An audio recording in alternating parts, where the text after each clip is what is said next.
Okay, today we're going to go over some finishing tools and kind of how to get this thing to a final polish. Um, there's things that we can definitely do just to improve on it. But, you know, I've got some ideas.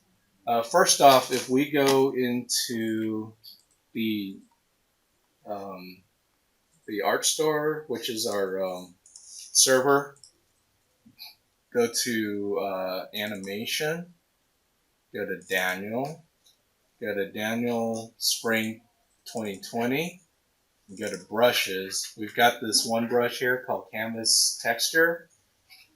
Please download that onto your flash drive um, because you'll be using this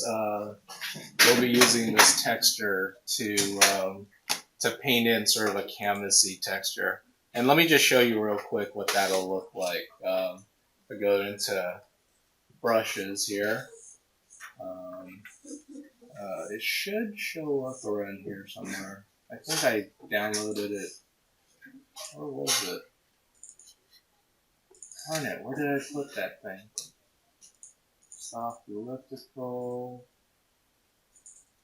Did I put it somewhere? Chalk, canvas texture. There. Put it here, I think. So I just make a big brush of this. It's kind of slow, but you can see how if I zoom in, it kind of gives you this kind of canvas-like texture to it. And because it's got all this, all the stuff on there that I put, I could show you what that looks like. So basically, it changes shape.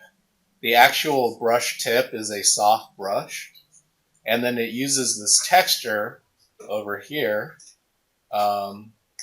And if you click on here, you'll see the texture patterns.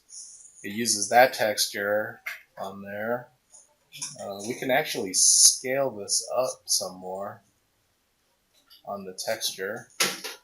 And then uses this thing called the dual brush, which gives it some good variations as we go. Transfer gives it different opacities as you push harder or softer on your pen.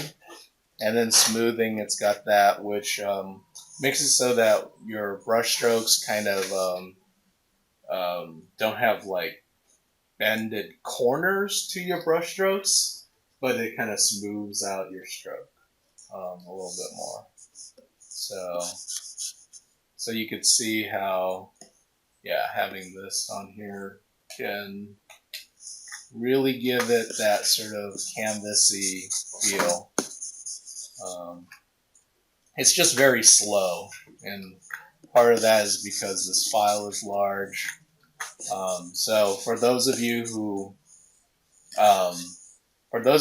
have a slower computer at home, just be careful, save out first before doing this trick, because it could crash your computer, just because it's a very strong, powerful tool. Anybody have any questions on this sort of canvas brush yet? I've got one. How did you make that? Right? That's a good question. So I could show you how brushes are made. Yeah. So I don't know, we can make a brush right now. What kind of a brush would be great for us? First, you need a texture of some sort. I don't know, like something that's kind of rusty, maybe. Yeah, rust. Rust would be a good one. Rust texture. And what I'm looking for is an image that has sort of a nice black and white contrast to it, and has a certain shape about it, like this, where I can take this section right here and turn that into a brush. So I'm just going to copy this image, and I'm just going to make a new file and hit create and paste, Control V. That paste. And then you can create a brush by making a selection.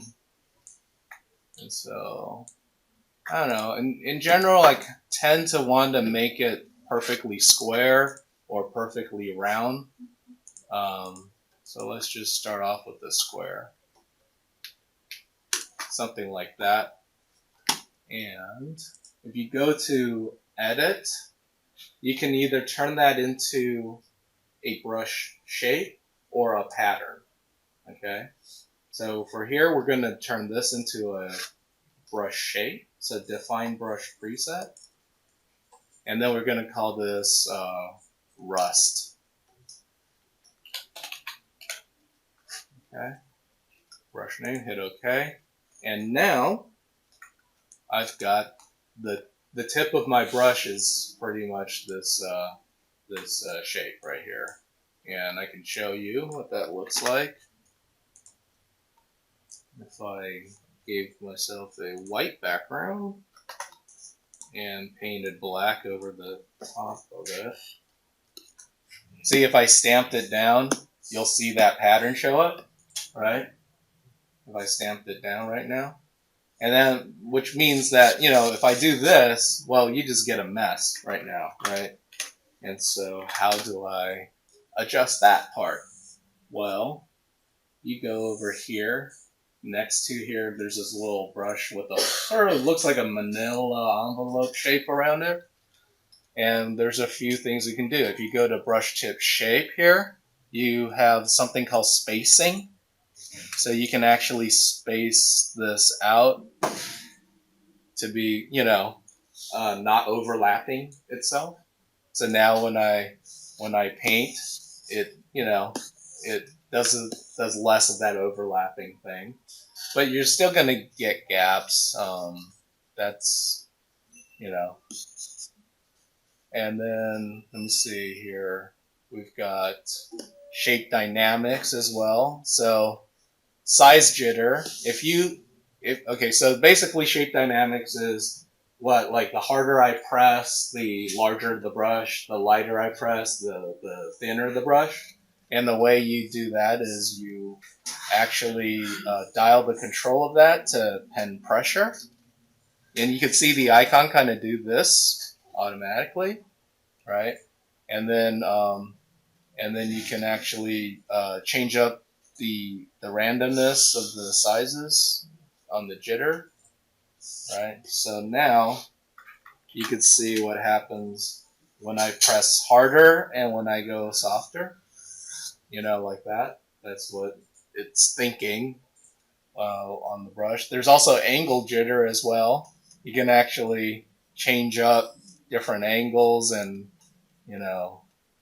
let's see. You could do that according to pen tilt or pen pressure, or it just does it. Let's see. Texture. The texture of this thing, I don't know what it could be, but we could pick one of these textures if we wanted it. One thing I'm kind of concerned about is the sort of grayish part about this. Like, I think I could have gotten a better source out of this. Meaning, before, let's go back. Remember this thing? I could have made it a higher contrast image of black and white, and that probably would have improved the fact that right now I'm seeing a box very clearly around everything. Having this be more high contrast would actually help. So let me go back and redefine the brush again. So I'm just going to Control J the selection and just kind of isolate it by itself and really design what I want the shape of this brush to look like. right? So now I'm just going to go in with like a hard brush or even a soft brush here and paint out the elements that I'm not happy with on this. Right. So we're still going to, oh yeah, here's something you can do. So this is like a perfect square on here right now, right? I can hit this little icon up top, and these are locking mechanisms. And what this is it's a transparency lock. And it's kind of like a mask, but what it does is I could be painting out here, but it won't paint. But this part, because this part is filled in, I can paint over here and it'll paint where it's filled in already. And so it's locking the opaque stuff and locking out all the transparent stuff. Does that make sense? So we can actually use this to our advantage. First off, we up the contrast of this image. So we hit Control L for the levels. And I'm just going to darken the darks and lighten the lights. Lighten the lights. And the way you do that is you just bring the outer little tab thing right here in, and you bring this one in as well. So that will make it more contrasty. Hit OK. And then all the parts on the edges here where I have a straight line, I just want to paint that out and make that kind of a white color.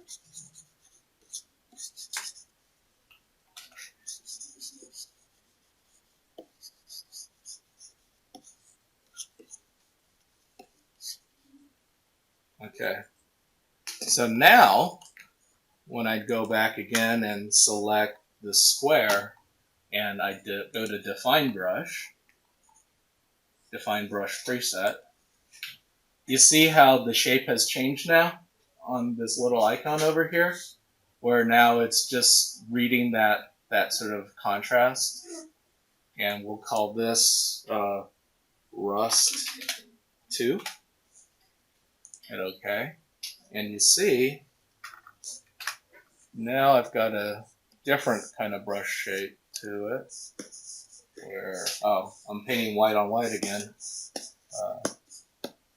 So now it's kind of like that, based on what I did with that, with the contrast of that shape. Okay.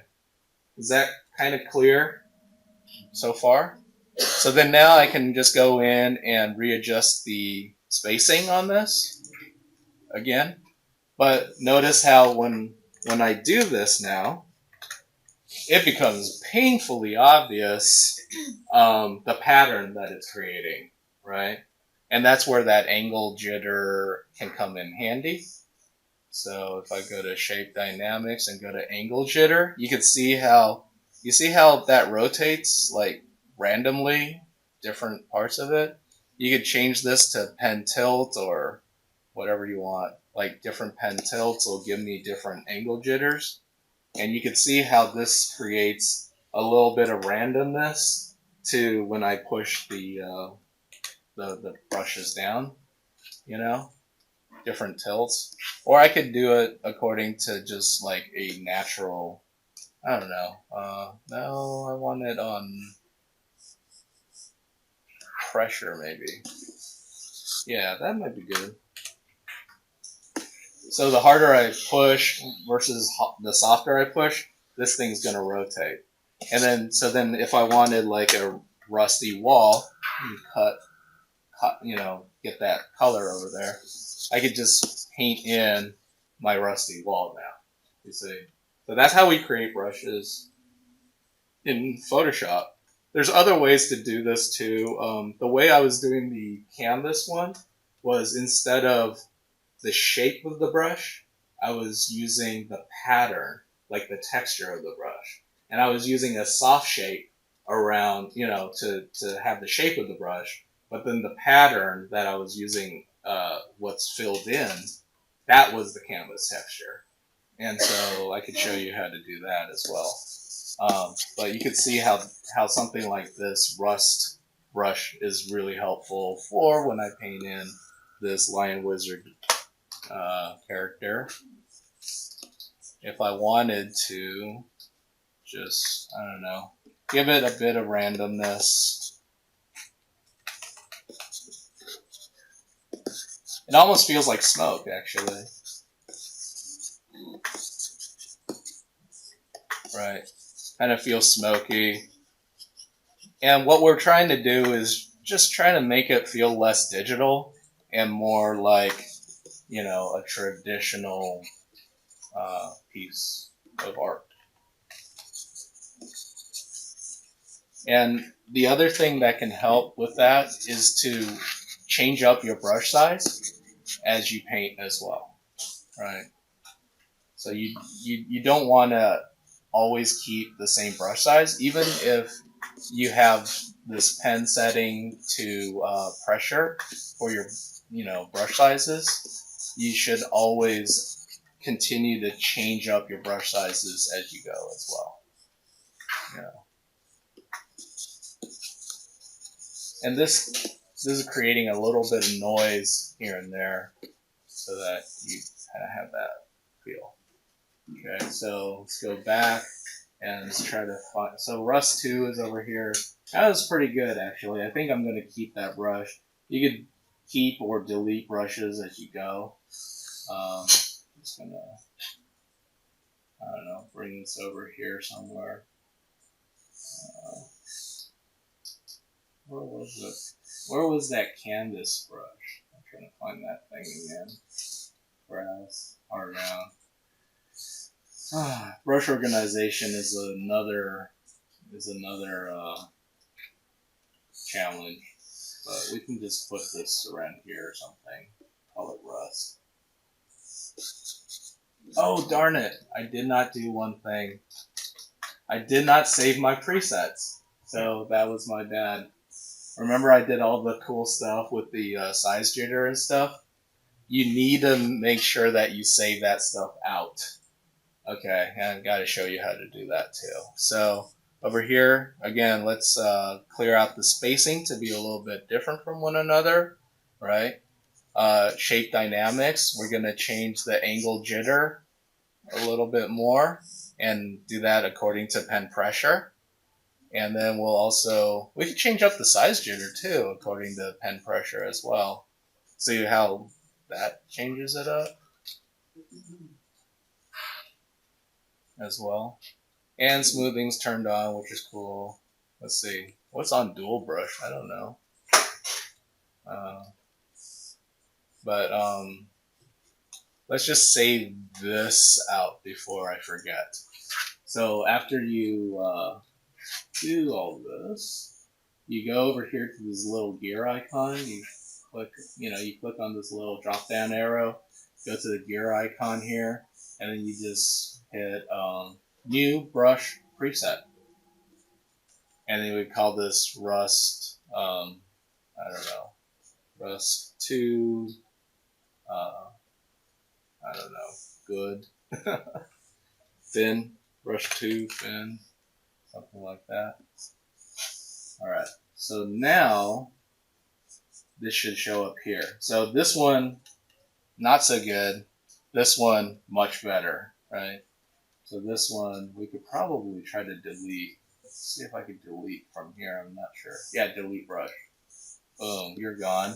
And now I've got this Rust 2 fin that I can use at will. So that's how we organize and make new brushes. Okay. The pattern one was similar as well. Let me see. I don't know. I guess we can make a brush with a Rust pattern to it. That might be kind of neat. So on that, we can... Again, you probably want to pick something that has like a good amount of black and white contrast to it. You know, like light values versus dark value. So like this. And then I'm going to make this into a pattern. So I go to define pattern. And I'm just going to call this pattern Rust. Okay. And instead of saving it as a brush tip, now it saves it as a pattern. And how do we use that? Well, we can actually pick a nice, a different brush, one that has like a nice soft paint feel.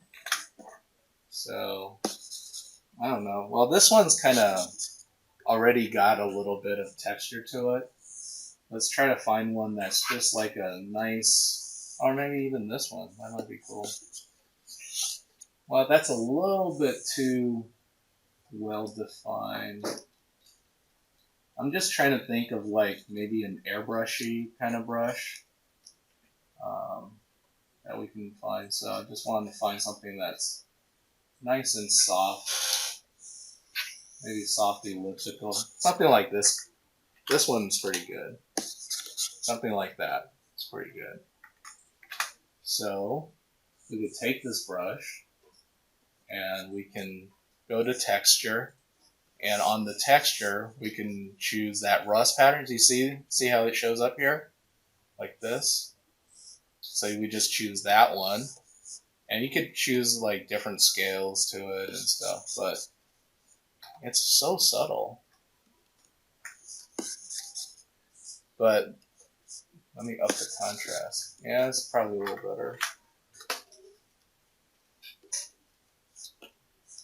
Let's see, and then delete. Oh, delete. Come on. Delete. Okay. Let's go back. Yeah, you can kind of see that pattern show up now inside there. Even though the outside, like the shape of the brush, is actually soft, but the texture that it's leaving in there is going to be kind of that rust pattern that we created. See that? It's kind of neat. It almost feels like you're revealing a little bit of that rust pattern on there. So then, again, after you're happy with something like this, you should save it out. New brush preset. And then we'll save this out as soft elliptical rust. Something like that. Hit OK. And that saves it out. Okay. Am I that clear on brush creation? What the difference between a brush tip shape is and what the pattern is on the brush? So we could just play around with this right now too, where we can just kind of paint stuff out, paint stuff back in. You probably won't notice the pattern on this as much because it's so subtle, but it's good. We don't want everything too noisy, because what happens with all that detail and noise, your eye will go to the areas with a lot of detail and noise. And so sometimes you want to like create something that's high contrast, and then you want to knock it back a little bit.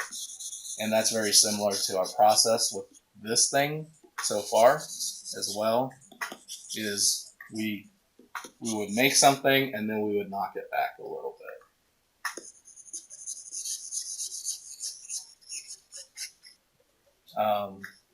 We had a question about, oh, I'm going to erase this out.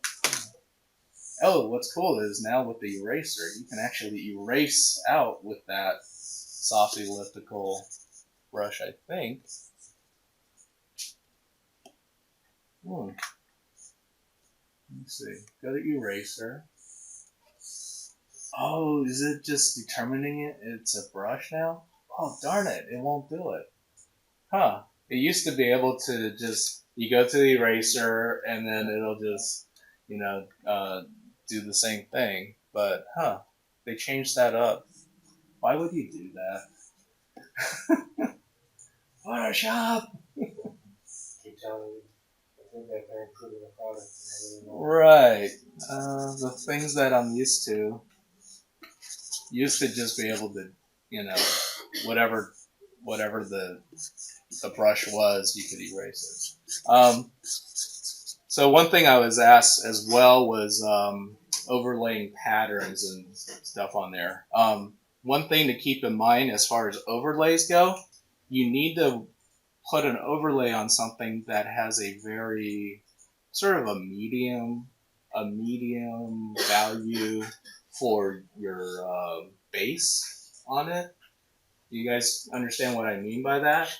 You can't have you can't put a pattern on something that's too bright, and you can't put a pattern on something that's too dark because that overlay it works off of the contrast of the what's behind it, right? And so, for example, if I wanted to put an overlay over the top of this, I would actually have to even out my values a little bit more on the clothing right here. So let me show you.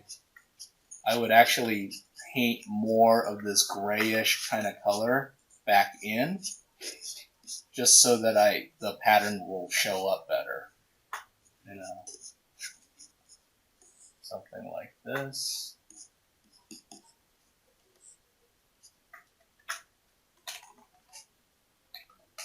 And again, you've got to change up your brush sizes. Otherwise, you get even brush strokes, and people can tell that it's fake.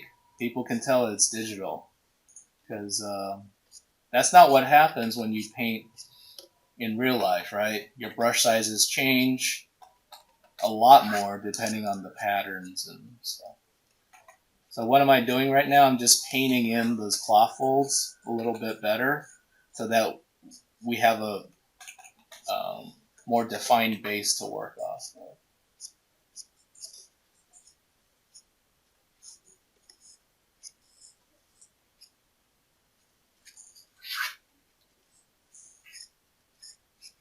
And we want something that's a medium tone, right?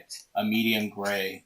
You don't want something that is like super bright. You don't want to choose white or black for this. You want to choose something that's kind of got a tone that's in between that.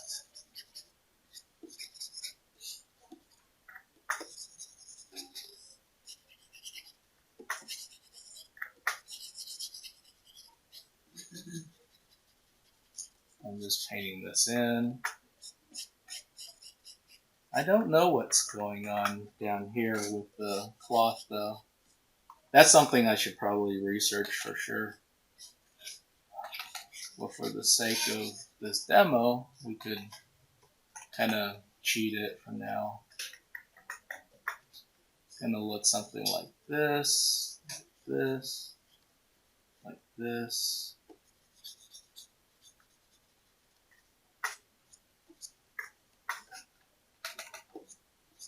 Painting this part back in. I'm thinking of these as pipe folds. You guys remember what a pipe fold was? It's like when drapes are hanging, you know?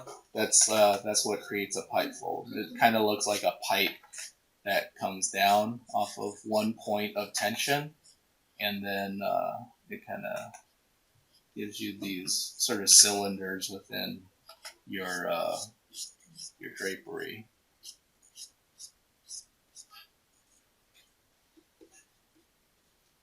I'm kind of thinking about it that way.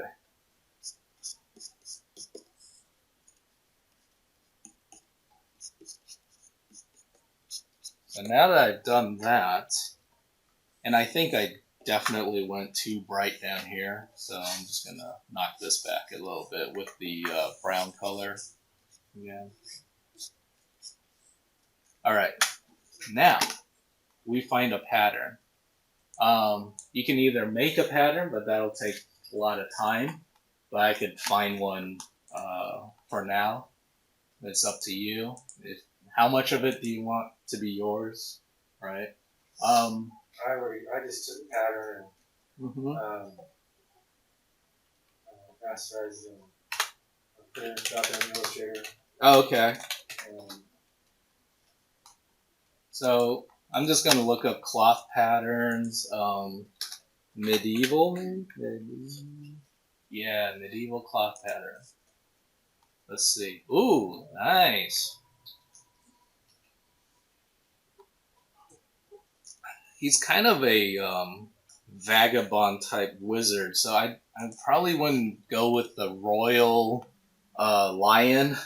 Even though he is a lion, maybe he was like a former king. I'm not sure. And what if he left the army Right? to go adventure by himself? He could have. Maybe he faked his death. He faked this.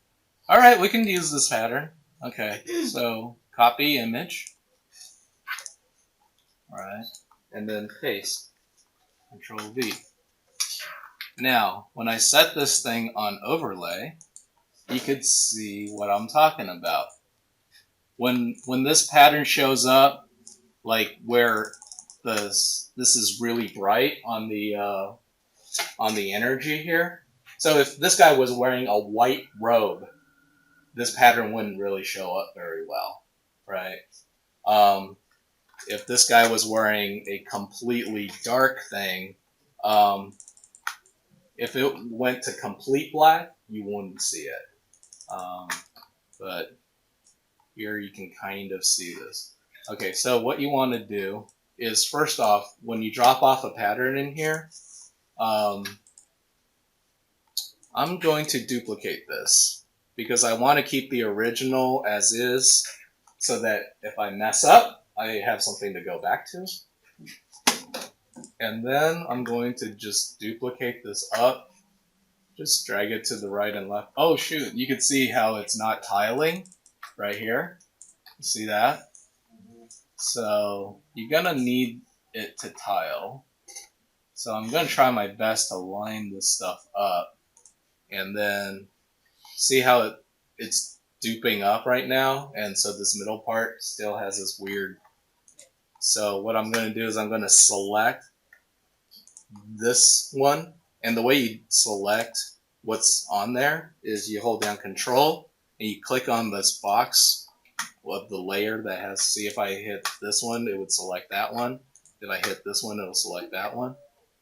And then I go over here to this top one and I just delete. And so then it's got, I mean, there's still a little bit of this wonkiness right there. Whoa, what happened? Oh, okay. There's a little bit of this wonkiness right here, but that could be fixed easier. But at least I've got, something a bit wider now to work off of.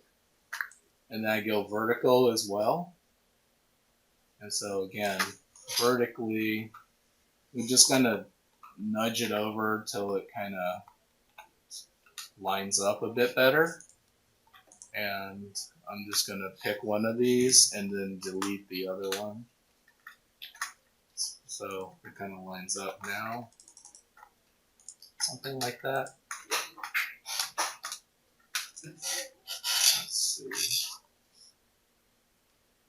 Still one more time.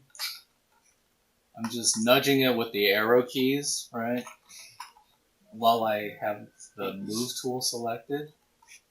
And I'm just going to select one of these and then pick the other texture and then delete.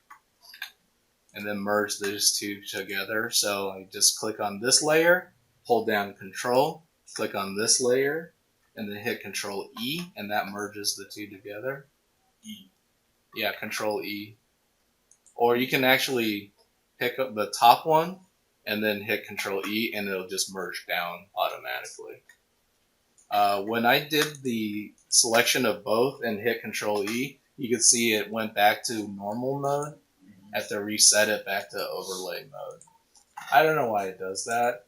Somebody just thought that was a good idea. I don't know why, but any case.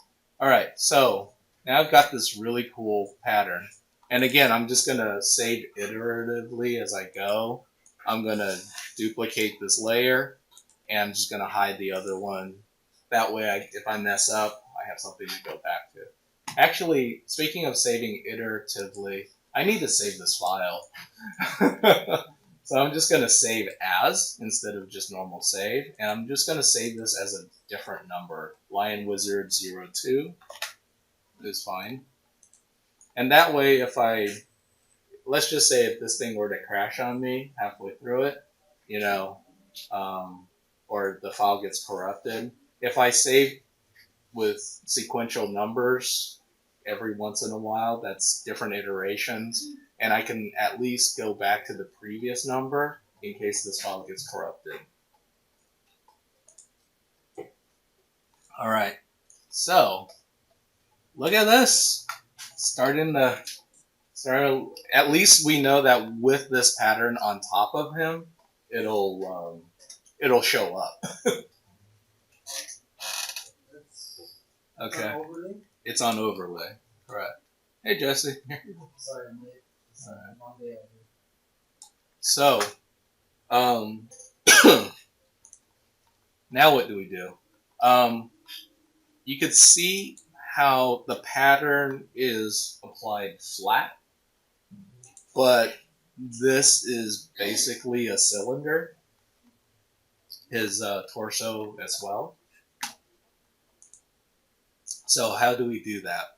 How do we change this up? Well, I'm going to split this up between the bottom half and the top half.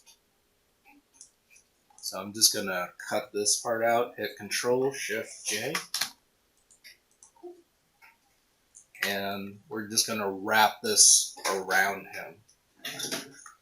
Hit Control T,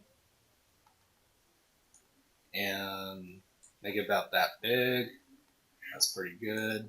Holding down Control can help you kind of get it within the ballpark first.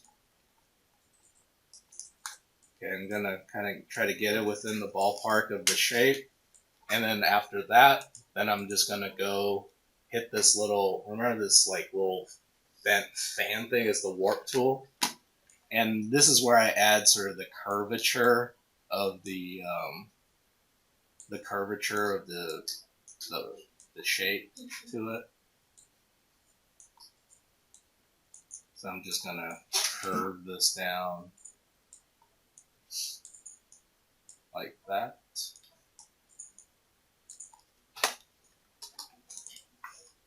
Kind of like that. And you're gonna have to paint out, like the pattern's it's not gonna go on this canteen, and it's not gonna go on the sword. It's just gonna go on the cloth. So you'll paint out all the other parts.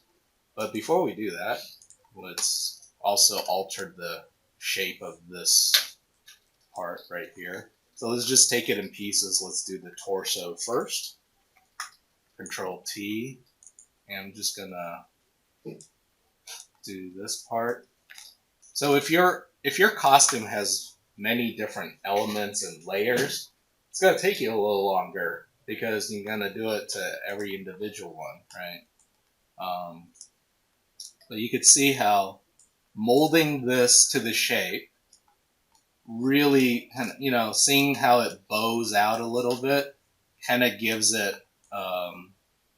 makes it look like this thing's wrapping around the thing, right?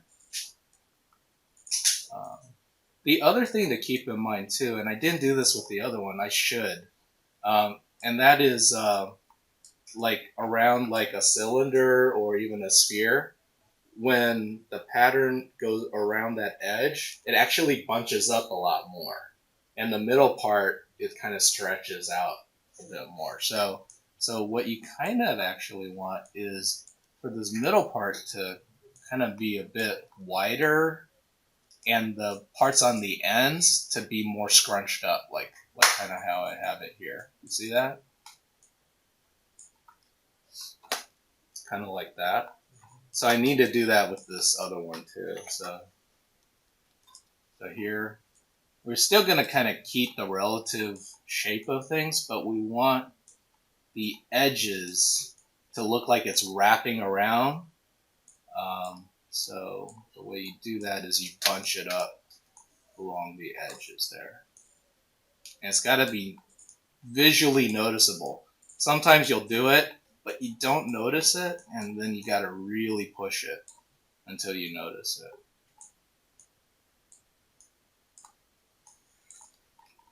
So hit enter, something like that. Wow, he's very royal. He's so regal. Right. So you got that one and you got that one.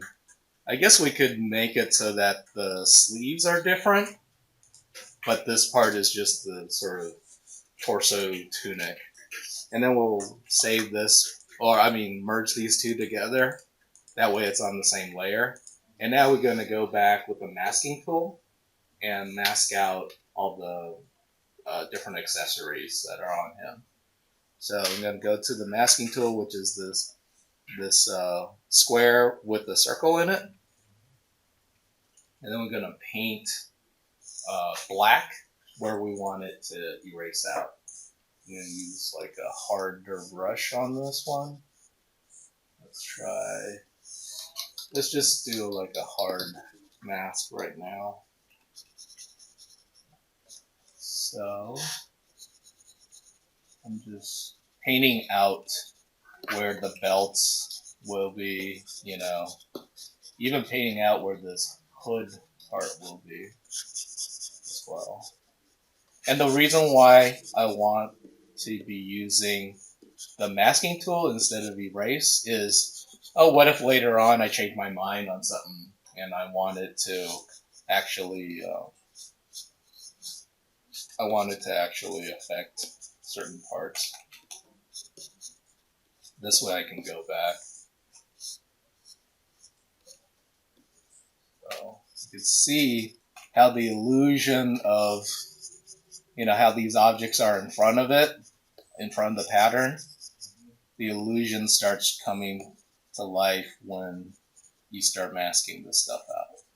Even though we knew that we applied the pattern over the top of these, but now we can just mask it out, and it'll feel like these things are laid over the top of our pattern. And it's very important, I think, to kind of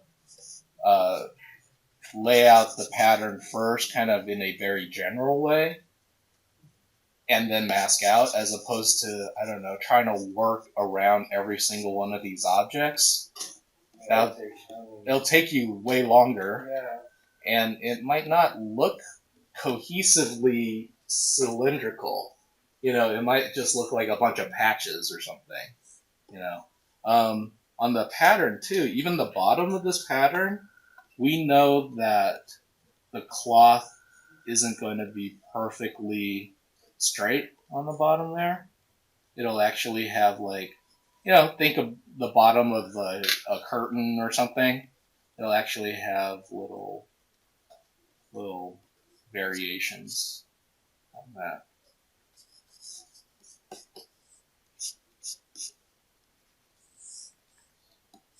Something like that. I think we went way garish on it though, so we could always It's kind of regal. yeah, but we could always knock it back a little bit. I don't know. You could always lighten the pattern, darken the pattern. You could change up the color to be I don't know. Oh, the blue works because it looks like the gold is reflecting the light, right? So that kind of works. Okay, happy accidents. Thanks, Bob Ross. Lowering the saturation also helps as well. You can see. It helps seat it into the image a little better. And so, let's see. So this is with it darker. So it's kind of subtle in there. This is with it really light. And I'm not sure. You probably see it best at this point, but it really stands out. And I'm almost more tempted just to knock it back a little bit. Like, I want it to be more subtle and not so much like, hey, the pattern's the most important thing in this image. Will the opacity affect that too? The opacity will also affect it. So I can actually go back later and I can lower the opacity of this whole layer and knock it back a little bit too. Like that. So, in any case, that's how you apply patterns onto as an overlay. But you you got to know sort of what to look for. You know, if the base of the material behind it is too bright or too dark, the overlay is not going to show up that well. If so, for example, if if he was wearing a white robe and this was a bright room, then instead of using overlay, I would use multiply, and that way it would just darken whatever is there, you know. And if it was the opposite, if it was a black robe, I would then use screen to lighten up everything. So those are sort of the way I work usually. And let's pause this right here. Oh, 45 minutes. Yeah, pause this right here and